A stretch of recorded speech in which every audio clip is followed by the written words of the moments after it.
vocês são todos nossos amigos, por isso vocês não iam deixar de nos aplaudir. Mas a gente gostou muito de cantar para vocês. A gente aplaudiu porque estava lindo. Estava lindo? Nossa, que bom. Eu vou colar aqui porque eu tenho um texto que eu preparei. Meia horinha eu leio para vocês e daí a gente continua, tá? Na verdade, eu queria dizer que essa música que nós acabamos de cantar, muitos de vocês devem ter reconhecido, é uma música do Caetano Veloso, que foi gravada por ele em 1975. E é interessante que a gravação tem apenas 3 estrofes. A gravação original, ela fala todo dia, quando à tarde e à noite. E aí a gente encontra na internet uma profusão de gravações, é uma música muito popular entre corais, e tem uma 4ª estrofe que a gente não sabe de quem é. Inclusive tem 2 versões da 4ª estrofe, nós escolhemos uma que nos agrada mais, e cantamos então uma música que, eu diria, dentre as que nós temos no repertório, é uma música que nos deu menos trabalho, talvez. Vocês vão ver como nós trabalhamos bastante para chegar aqui. Esse coral é composto aqui, nós estamos ensaiando desde março, né? Nós temos a Josilene, a Andresa, a Daniele, a Denise, a Nadir, a Dora, a Lúcia, o André e o Manuel. E o Serginho, que é o nosso regente, e eu pulei a Suzana, porque o lugar da Suzana é aqui, assim, mas hoje ela é pianista no nosso segundo número. Então me desculpa, Suzana, você se encaixa aqui, obviamente.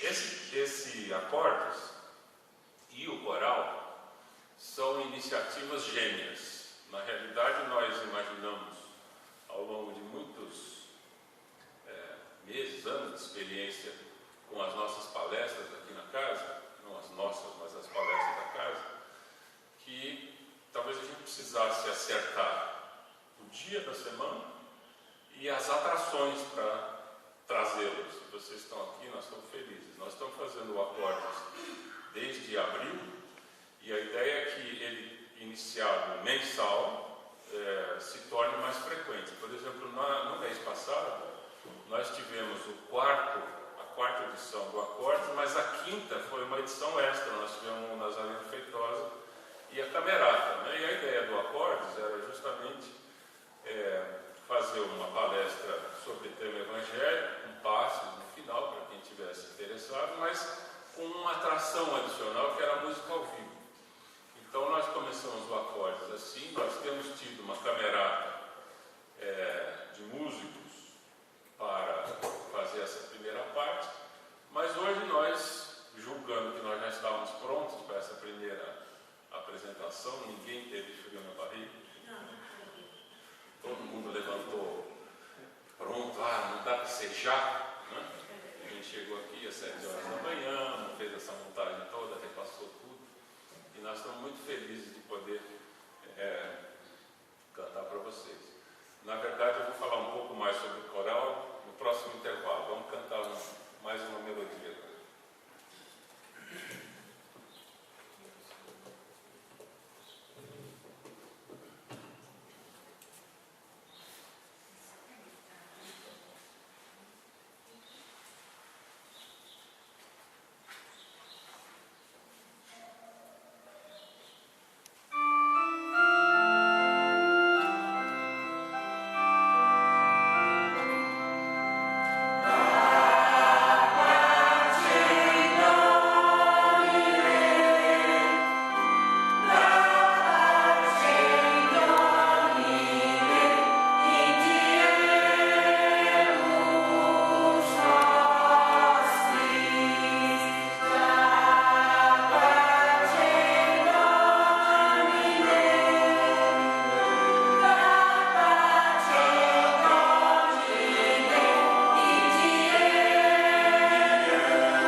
nós estamos em casa, vocês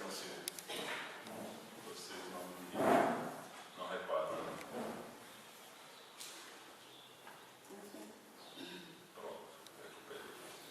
Eu devo ter enfiado ele no bolso sem fechar, então acontece isso. De repente eu perdi o texto todo. Não.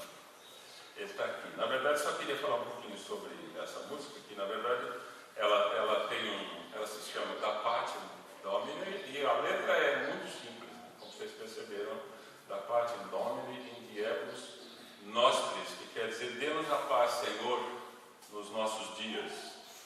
E é uma música que foi composta então pelo Melchior Frank, que é esse compositor alemão, nascido em 1580 e desencarnado em 1639, e ele era um compositor de igreja protestante. Era um cristão protestante e que estava inserido nesse movimento final da Renascença, início do Barroco. E essa música então é um cânone que era muito comum nessa época. A música se desenvolveu enormemente desde a Renascença, principalmente sob as asas das igrejas, né? E o cânone se presta justamente para essa repetição, como vocês viram aqui, em que ela é ponto e contraponto, elas são idênticas, e as vozes vão se intercalando, e justamente ela é um tipo de música extremamente apropriado para coral. Nós ainda precisamos de mais de vocês. Vocês precisam vir cantar conosco, porque nós precisamos aumentar. Nós temos só 12 vozes, nós precisamos de 20 vozes. 8 candidatos aí. Como eu já falei para vocês um pouquinho sobre o Acordes, eu queria mencionar que o coral foi uma iniciativa que foi imaginada junto com o Acordes, justamente para, nessa perspectiva que nós precisamos, de dar sustentabilidade ao trabalho. Se o trabalho Acordes para o Evangelho domingo vai ter música ao vivo, nós podemos, esporadicamente ou eventualmente, juntar uma boa camerata, como nós temos feito. O Sérgio é um estudante de música da UFSCar, ele tem muitos colegas que são excelentes músicos e têm vindo aqui, né? Eles ensaiam, vêm aqui, nos brindam com um programa extraordinário, via de regra, mas a gente imaginou que no longo prazo esses meninos todos vão se formar, vão cuidar da vida, e a gente não deveria ficar dependente, ou ter o trabalho dependente de forma tão vital para que ocorresse essa primeira parte, dependente da boa vontade ou da disponibilidade de gente que não frequenta a casa. Então nós imaginamos criar um trabalho da casa, e o coral COB é um trabalho da casa, que se realiza aos sábados, das 8 às 10h30 da manhã, porque a casa está ocupada de dia, de noite, nos dias de semana, né? Então nós precisávamos de um dia em que as pessoas dispostas a levantar cedo para cantar viessem. Então a gente vem todo sábado aqui, véspera de apresentação, a gente vem segunda, terça e quarta. Mas, em geral, o nosso ensaio ordinário é aos sábados, das 8 às 10h30 da manhã. Vocês estão todos convidados. Tem gente que fica pensando assim: será que se eu fizer um teste e você reprovar? Não tem como. O Serginho é o regente mais generoso que nós já conhecemos. E o trabalho dele, ou a filosofia de trabalho dele, se enquadra perfeitamente com a nossa ideia de ter um trabalho integrador, agregador, em que as pessoas possam se encontrar e ir formando uma amizade, como nós temos feito. E tem sido muito legal para nós. Eu até fiquei um pouco emocionado ao falar sobre isso, porque é uma realidade que a gente vê brotar desse esforço conjunto de tolerância, de boa vontade e de prazer ao cantar junto, e tentar no dia a dia melhorar um pouquinho a afinação aqui, o alcance da nota ali, e principalmente a divisão dos naipes, né? Não foi imediato, né? Tem gente que vai para aquele canto porque ri mais, esse pessoal aqui é mais sério. Não é assim, mais ou menos assim. Então, eu já falei muito, nós vamos para o terceiro número dessa manhã, que é uma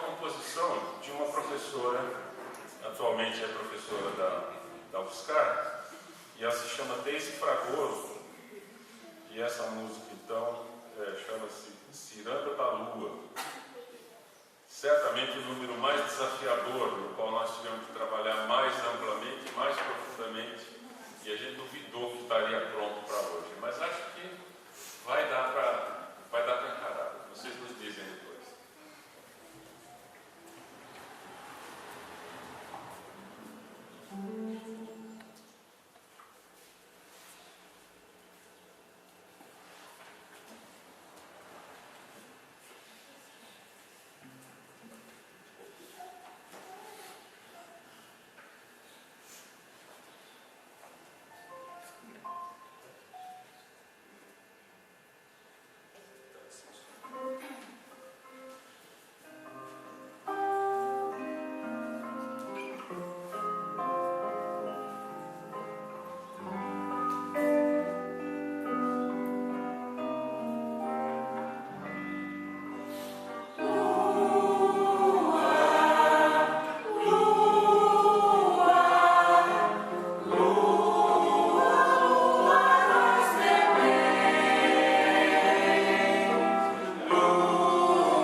Não temos aí um microfone para coral, então eu fico mexendo aqui, porque eu tenho a voz muito tímida, baixinha, eu não gosto muito de falar, então eu preciso falar no microfone. É o seguinte, gente, deixa a gente cantar mais umas 3 vezes, vocês vão ver que fica melhor ainda. Porque é mais ou menos o que acontece no dia a dia, né? A gente vai e esquece de perder um pedacinho, então, mas hoje saiu impecável, né? Nós estamos de parabéns, francamente, olha como eles aplaudem. A próxima música, eu não vou dizer o nome nem o autor, uma canção conhecida, muito popular, cujo autor dispensa apresentações, e eu quero ver se vocês reconhecem essa música.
do coral está em formação permanentemente. Não temos um coral fechado e não esperamos ter um coral fechado. Deve haver, inclusive, uma dinâmica, independentemente das desencarnações e reencarnações, porque essa também compete, né, com a formação do coral, mas as pessoas mudam de cidade, mudam de ideia, mudam de valores, mas o coral a gente gostaria que continuasse. Então, quanto mais gente estiver, melhor, porque muitos vão guardando a memória. Coragem, gente. Sábado, 8 horas da manhã, tranquilo. Né? Vocês levantam muito mais cedo durante a semana. Muito mais cedo. Então, chegar aqui às 8 horas, tranquilo. Vou contar um segredo para vocês. A gente chega às 8, mas só começa a cantar 8h15. Tem que montar tudo e tal. Então, se chegar atrasado, meio entrada fina, ninguém percebe. Nós, tradicionalmente, já é tradicional, né? Começou em abril, já é o sexta edição do Acordes, a gente oferece ao público a oportunidade de pedir uma das 4 músicas para a gente repetir. Se vocês insistirem muito, a gente repete 2, né? Fica dividido assim, eu quero tal, quero tal. Né? A do Caetano é linda.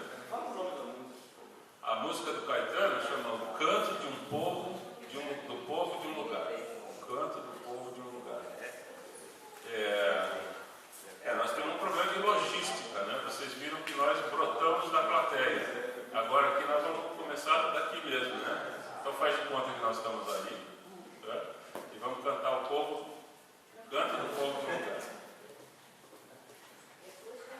Bom, vocês viram que foi unânime, né? O Álvaro pediu. Né? Se alguém pediu a segunda música, a gente pode cantar. Jesus Cristo.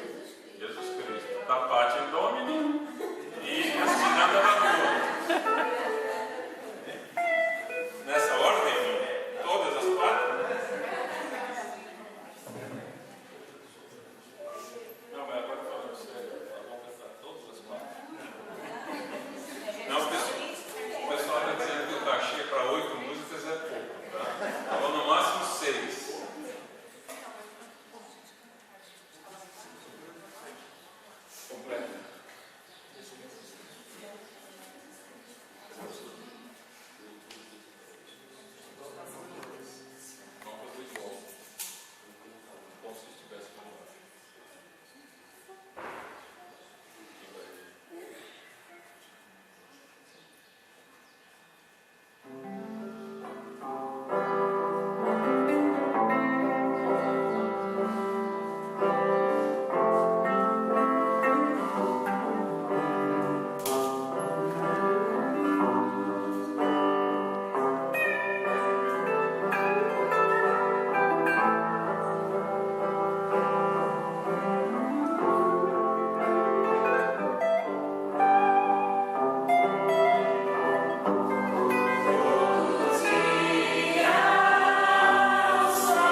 preparar para os finais.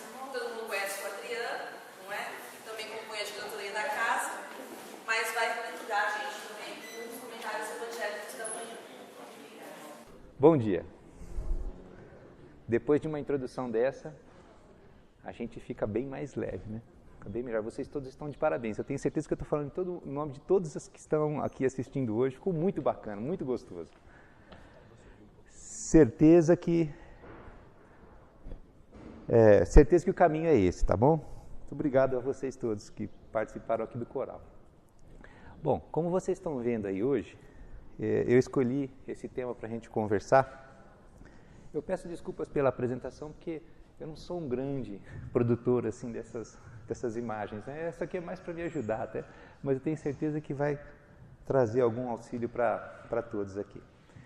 Bom, vamos começar. Parábola dos talentos. Essa parábola, ela se encontra como fazendo parte do sermão profético.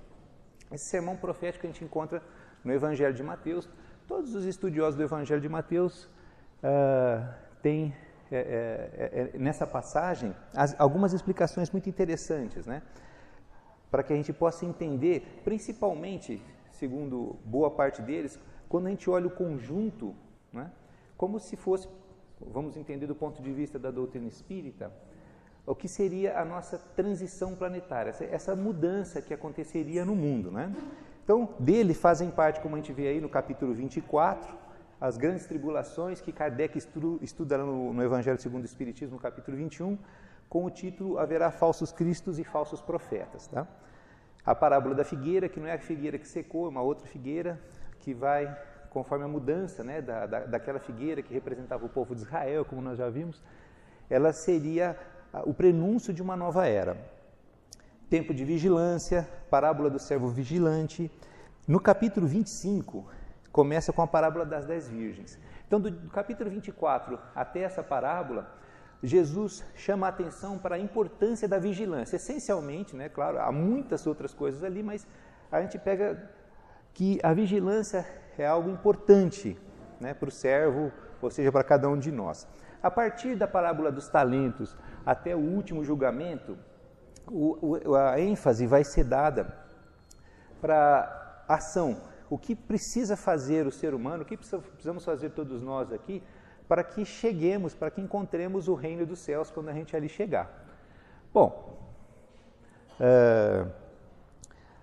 algo interessante também, essa parábola do último julgamento, só lembrando para vocês, é aquela que o mestre separa os bodes das ovelhas, vocês se lembram, né? E é uma coisa muito interessante a gente observar que naquela parábola, Jesus não fala daquele que não agiu, ele não fala daquele que fez o mal, ele fala daquele que não fez o bem. Lembra quando ele separa os bodes? Olha, quando eu tive doentes, você não me foi visitar, ou quando eu estive preso, você não foi me visitar. Quando eu estive descoberto, você não foi me vestir. Então, é a falta de ação. Jesus ressalta que é mais importante é a ação no bem, certo? Bom, vamos ver aqui essas interpretações que a gente tem, inclusive a das grandes tribulações. Quando a gente começa a olhar numa interpretação mais literal do Evangelho, assim como o Apocalipse, as pessoas acabam vendo aquelas passagens como se fosse um prenúncio da destruição do mundo, né? O mundo vai desaparecer, né? Tudo vai acabar. Como, por exemplo, naquela passagem das grandes tribulações, onde estiver, olha o que Jesus fala, como é fácil a gente interpretar de uma forma mais literal, né?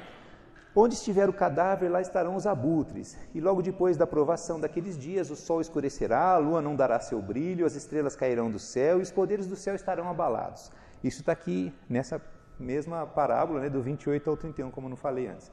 Mas, então aparecerá no céu o sinal do Filho do Homem. Todas as tribos da terra lamentarão e verão o Filho do Homem vindo sobre as nuvens do céu com poder e muita glória.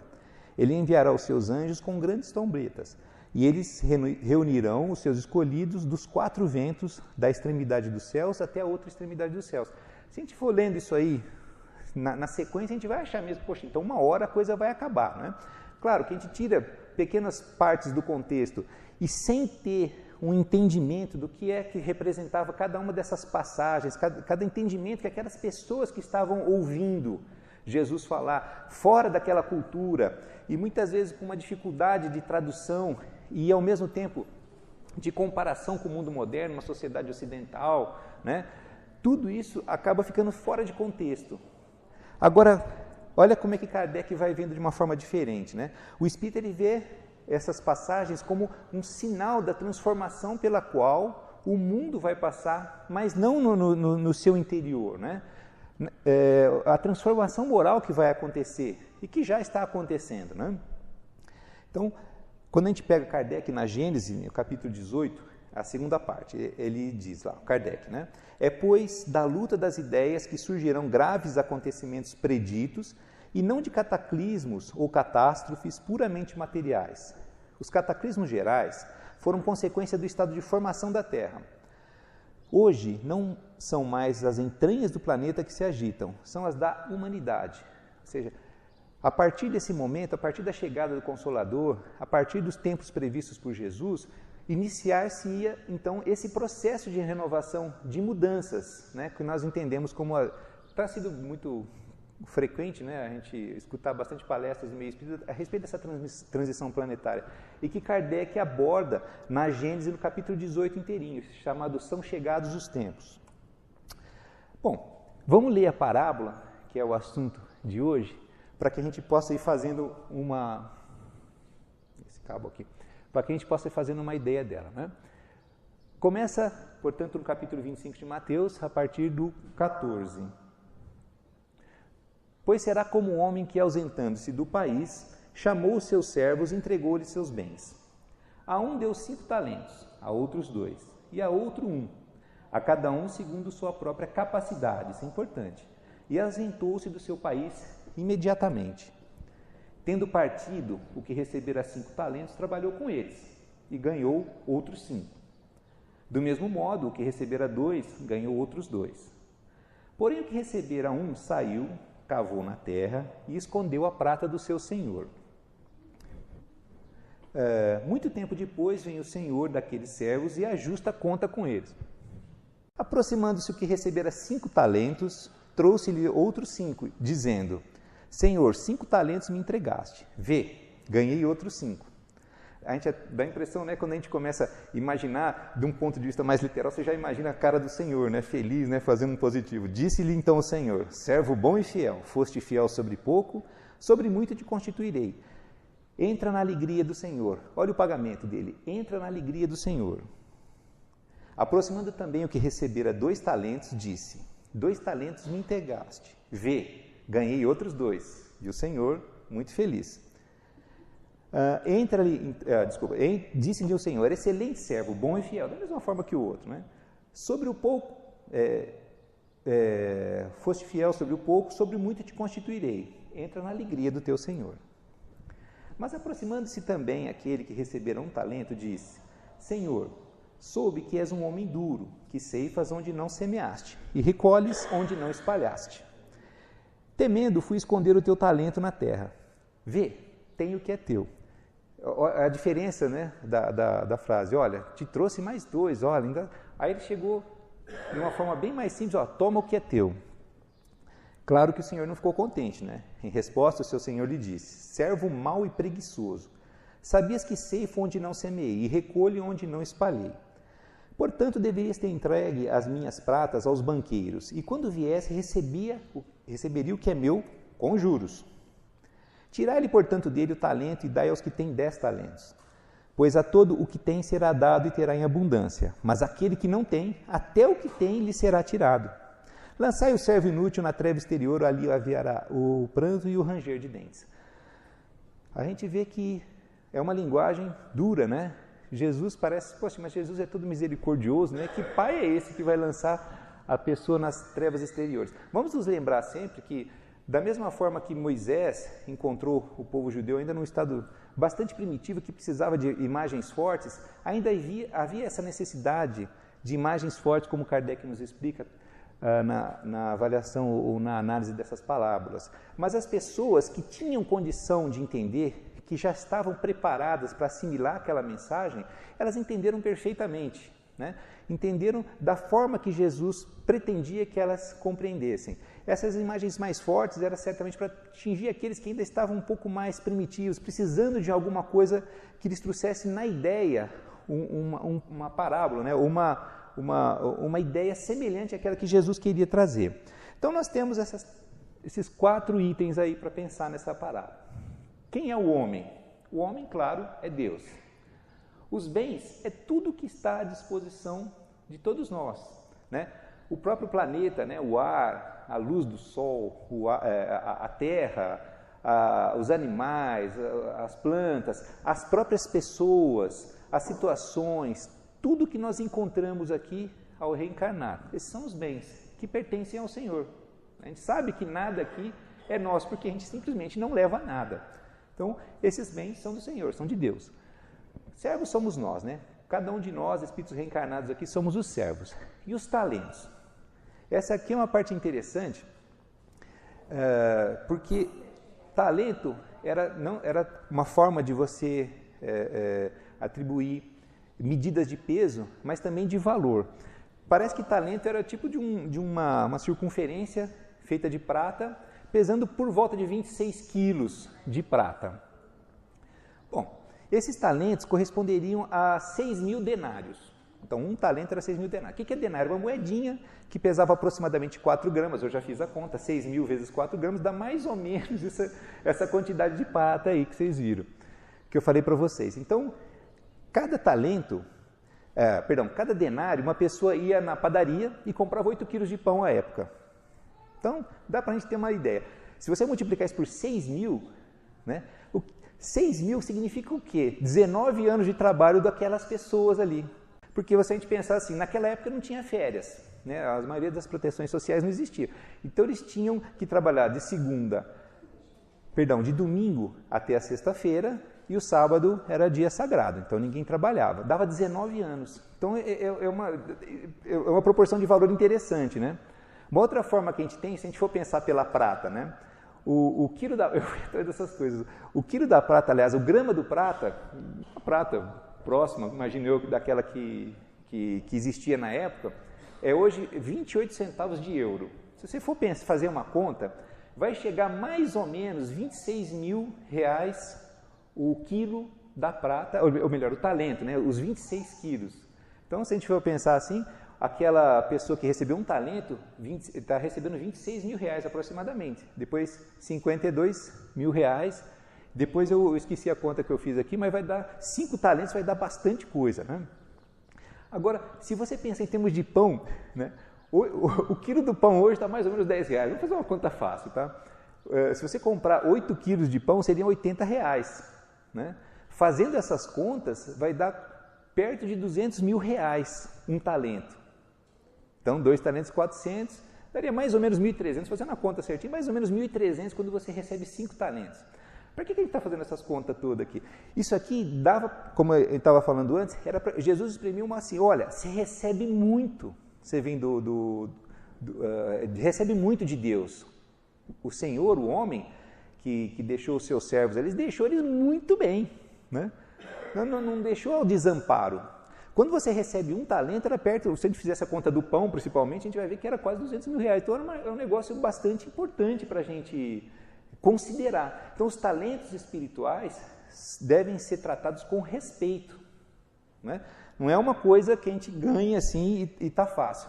Bom, mas isso aí são valores materiais. Para a gente trazer uma forma de uma compreensão mais bem elaborada, eu recorri ao Emmanuel, né? Eu e o Haroldo, eu assisti a palestra dele, ele falou também desse texto do Emmanuel aqui. O livro da Esperança, né, de Chico Emmanuel, no capítulo 41, chamado Concessões. Ele vai falar a respeito desses talentos. Enquanto podes agir no corpo terrestre, medita de quando em quando naqueles que largaram sob regime de compulsória, ou seja, não dependia da vontade deles, foi compulsório, os talentos que o mundo lhes confiou. Para isso, não é necessário recorrer ao arquivo dos milênios e nem consultar a pompa dos museus. Alinha na memória o que viste partir nos últimos 20 anos. Líderes do povo, que detinham o poder de influenciar a multidão, abandonaram o leme das ideias que governavam, impelidos de chofre a varar a névoa do túmulo. Delegados de competência para resolver as necessidades do próximo, viram-se privados de um momento para outro, privados das propriedades que ajuntaram, coagidos a entregá-las ao arbítrio dos descendentes. Missionários de diferentes climas religiosos, que mantinham a possibilidade de consolar e instruir, desceram precipitadamente das galerias de autoridade em que traçavam princípios para as estradas alheias. Criadores do pensamento que sustinham a prerrogativa de impressionar pessoas através do verbo falado ou escrito, tiveram de súbito a palavra caçada pela desencarnação ou pela afasia, muitas vezes no exato momento em que mais desejavam comandar a oratória ou o cérebro lúcido. Pensa neles, os beneficiários das concessões divinas que te precederam na morte, que é o caminho de todos, e faz hoje algo melhor que ontem, nos domínios do bem, para que o bem te favoreça. Não apenas os dons da inteligência, mas também do corpo físico, as vantagens diversas, os patrimônios afetivos, tudo são talentos. E até mesmo as dores que te povoam as horas são recursos de que te aproprias na terra, com permissão do Senhor, para investi-los na construção da própria felicidade.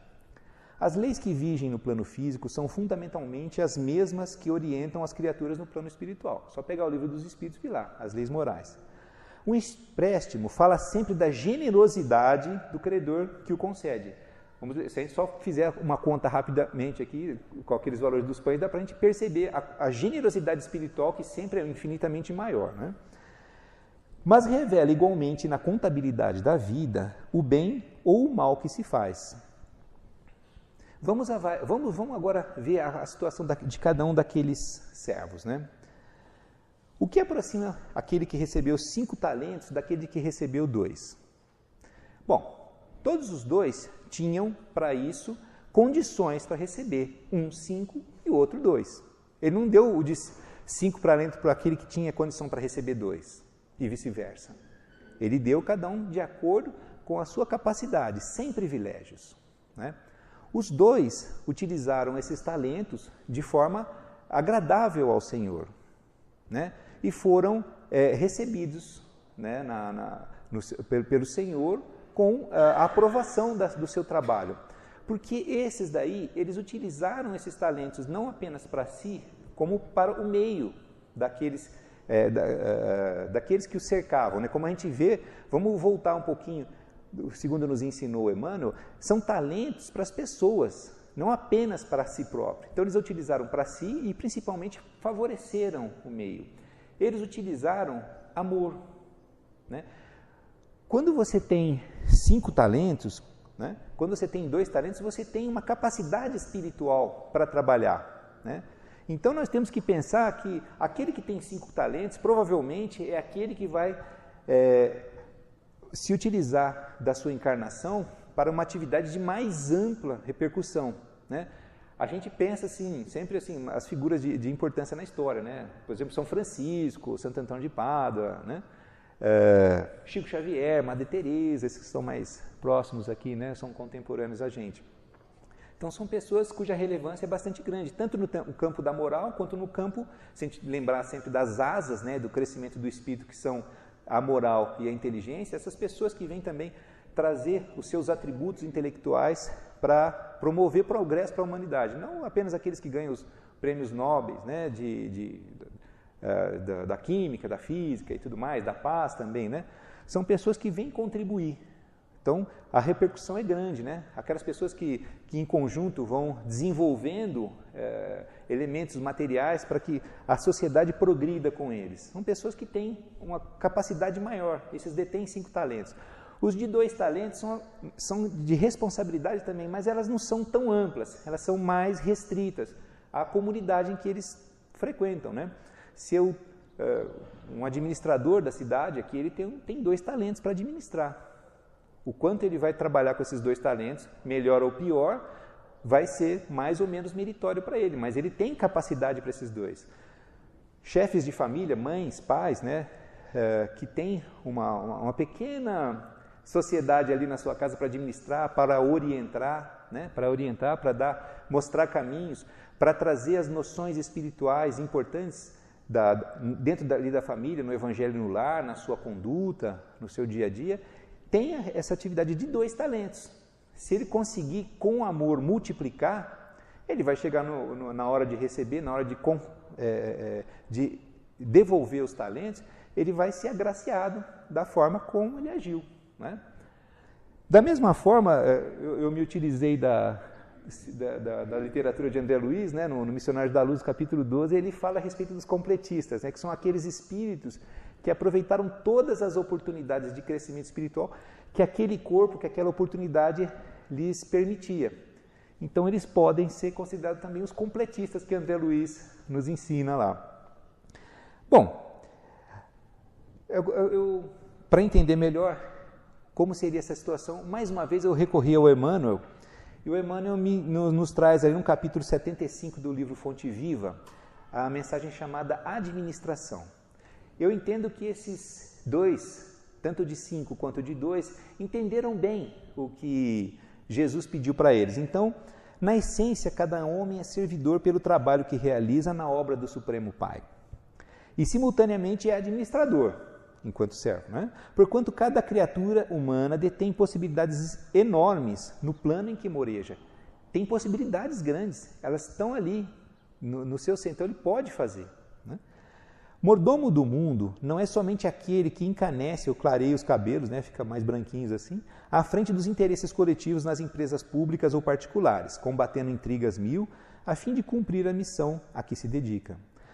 Cada inteligência da terra dará conta dos recursos que lhes foram confiados. A fortuna é a autoridade, e a autoridade não são valores únicos a que devemos dar conta hoje e amanhã. Aí ele vai desfilar mais elementos para a gente possa entender melhor. O corpo é um templo sagrado. A saúde física é um tesouro. A oportunidade de trabalhar é uma bênção. A possibilidade de servir é um obséquio divino, um favor divino. O ensejo de aprender é uma porta libertadora. O tempo é patrimônio inestimável. O lar é uma dádiva do céu. O amigo é um benfeitor, mas ele já diz também que o inimigo é um instrutor, é o personal trainer do espírito. A experiência benéfica é uma grande conquista. A ocasião de viver em harmonia com o Senhor, com os seus semelhantes e com a natureza é uma glória comum a todos. A hora de ajudar os menos favorecidos de recursos ou entendimento é valiosa. O chão para semear, a ignorância para ser instruída e a dor para ser consolada são apelos que o céu envia sem palavras ao mundo inteiro. Que fazes, portanto, dos talentos preciosos que repousam em teu coração, em tuas mãos e no teu caminho?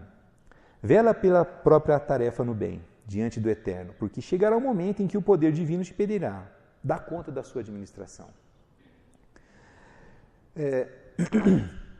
Nós vimos que ao chegar o momento deles deles darem conta, o Senhor não chegou e falou assim, olha, tá beleza, né? Então tá aqui o cheque, né? Ou tá aqui o seu pagamento e leve embora. Eles foram convidados para entrar na alegria do Pai. O Haroldo fala que eles foram chamados para ser sócios, né? da empresa divina lá. Mas vamos passar um pouquinho agora para o lado daquele irmão que tinha apenas um talento recebido. Caibar, no livro Parábolas e Ensinos do Evangelho, ele cita que ninguém no mundo, ninguém em absoluto está sem qualquer recurso, sem qualquer talento, sem qualquer possibilidade de se desenvolver. Então ele pega um exemplo daquela pessoa que às vezes a gente vê na rua, deixado ao abandono, muitas vezes das pessoas, da sociedade toda. Se formos perquirir, estudar, perguntar, conhecer essa pessoa, muito provavelmente nós vamos conseguir encontrar alguma coisa, algum talento onde ele possa se apoiar para que dali ele possa desenvolver e adquirir algum benefício daquilo. Mas muito provavelmente ele acaba ficando ali adormecido, né? Então, aqueles que recebem um talento, quem são? Não são aquelas pessoas que têm grandes possibilidades. São pessoas que recebem alguma coisa praticamente em benefício próprio. Ele tem que desenvolver aquilo para que ele possa dar uma conta melhor do que ele recebeu. Então, ele tem que adquirir alguma virtude, alguma vantagem espiritual para si próprio. E é importante a gente pensar o que seria, por exemplo, assim. Vocês lembram lá que que Emmanuel falou alguns talentos interessantes. Mas qual seria uma dor bem suportada, uma doença onde a gente passe com paciência? É o talento que às vezes a pessoa só tem aquilo para dar. Um filho rebelde que a gente trate com carinho, uma situação adversa que a gente suporte com respeito, com resignação. É aquela dificuldade que às vezes é uma dificuldade que a pessoa vai ter a vida toda, mas ele precisa passar por aquilo, porque é aquilo que ele é capaz de dar. A gente fica pensando, como acontece algumas vezes, a pessoa às vezes tem uma herançazinha, uma propriedadezinha rural. Isso é um exemplo que me ocorreu apenas. Ele está lá, ele está naquela lida lá, então ele trata com um certo carinho a sua terra, a sua propriedade, né? Trabalha com aquelas pessoas ali à sua volta, vende os seus produtos agrícolas lá, procura trazer o que ele tem de bom para aquelas pessoas, para aquela comunidade, para aquela região. De repente é aquilo que ele tem. Aí a pessoa resolve falar assim, poxa vida, né? Os pais já não estão mais aqui, pô, eu podia ir procurar uma coisa melhor para mim, né? Quer saber de uma coisa? Eu vou vender esse negócio, vou encher a bolsa de dinheiro e vou lá para a cidade. Às vezes é ali que ele está se complicando, porque se quem trabalha com um pouquinho de dinheiro, às vezes está conseguindo levar a sua vida de uma forma equilibrada, de uma forma honesta, adquirindo os tesouros da paciência ou qualquer um dos outros muitos que nos faltam, de repente, quando ele chega naquela situação, ele está lidando como alguém que talvez tivesse 3 talentos. E chegando com aqueles recursos todos, ele acaba se perdendo.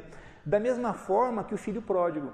Ele encheu o bolso de dinheiro e falou, agora eu vou aproveitar a vida, né? Porque esse negócio aqui não é para mim. Essas pessoas muito simples aqui, eu sou uma pessoa mais sofisticada, mereço mais, né? Vai lá e se complica tudo de novo. Só que o filho pródigo, ele tinha o pai ainda esperando-o, como todos nós temos, né?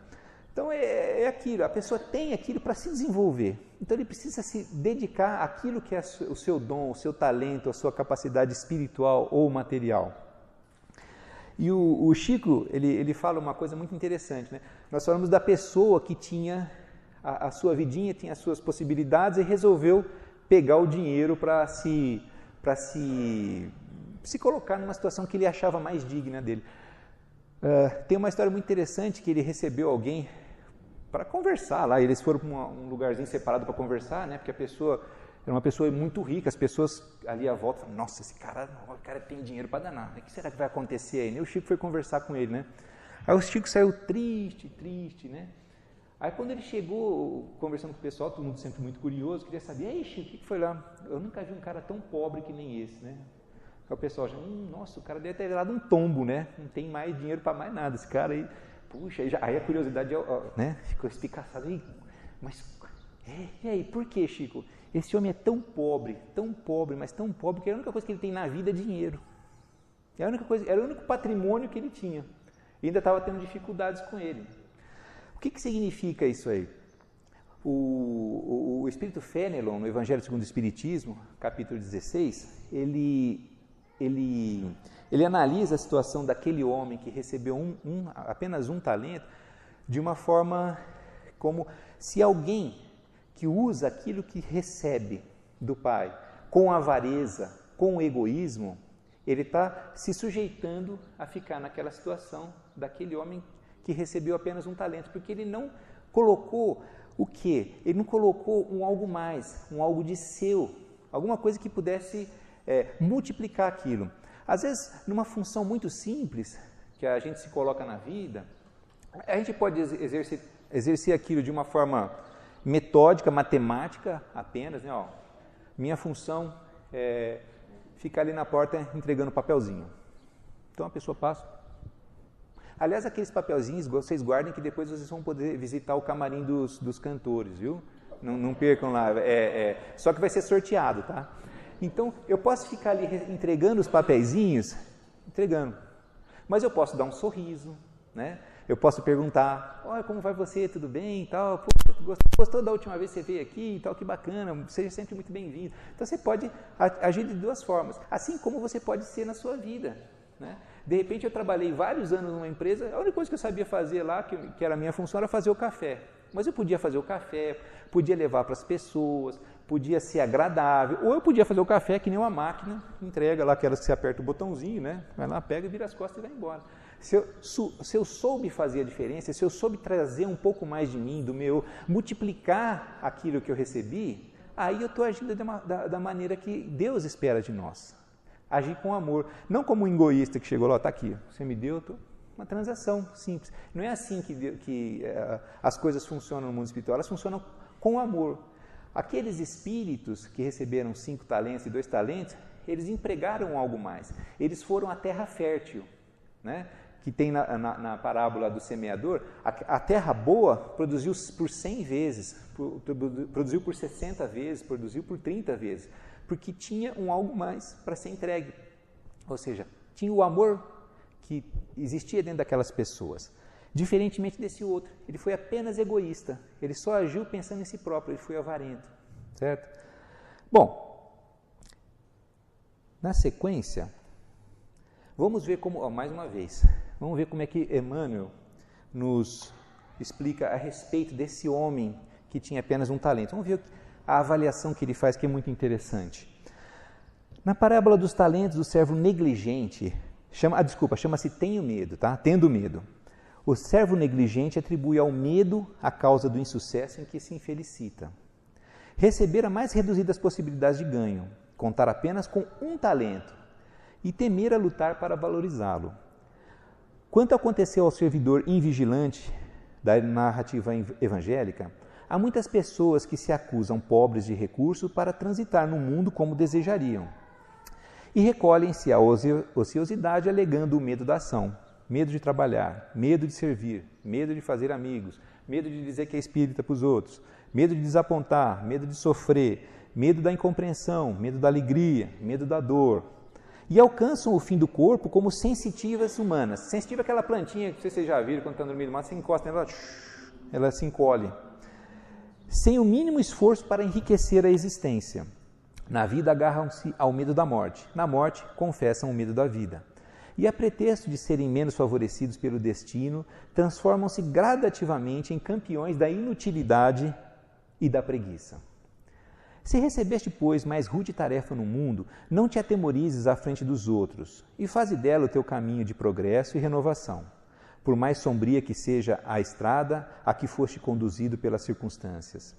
Enriquece-a com a luz do teu esforço no bem, porque o medo não serviu como justificativa aceitável no acerto de contas entre o servo e o Senhor. Bom, diferentemente daquele outro, né? Aqueles primeiros tiveram coragem de agir, atuar no bem, né? Dar um pouco de si. Esse daqui não. Então, partindo já para o final da parábola, diferentemente daqueles que foram chamados para ser sócios, né? Vamos ver o que aconteceu com ele. Tirai-lhe, portanto, dele o talento e dai ao que tem 10 talentos. Pois a todo o que tem será dado, e terá em abundância, mas daquele que não tem, até o que tem lhe será tirado. Lançai o servo inútil nas trevas exteriores, e ali haverá o pranto e o ranger dos dentes. Bom, como é que a gente pode entender isso aqui? Vamos partir do princípio que aquele irmão recebeu um talento e agiu com egoísmo e com avareza.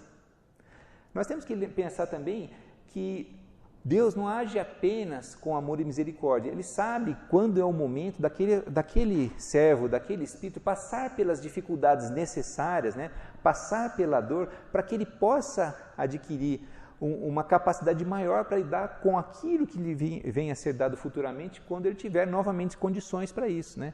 Perder um pouco daquele ranço, daquele egoísmo, daquela avareza, né? Porque uma vez que ele passando por aquilo, ele sabe como é as pessoas passarem por a mesma situação. Na parábola do festim de bodas, existe até um extra aqui, né? Atai-lhe os mãos e braços. Depois o final é o mesmo, que o servo inútil vai ser lançado às trevas exteriores e ali haverá prantos e ranger de dentes. Nós estamos pensando que nós estamos partindo para um momento de transição, né? Lembra que eu falei lá no sermão profético? Nós estamos num momento de transição planetária.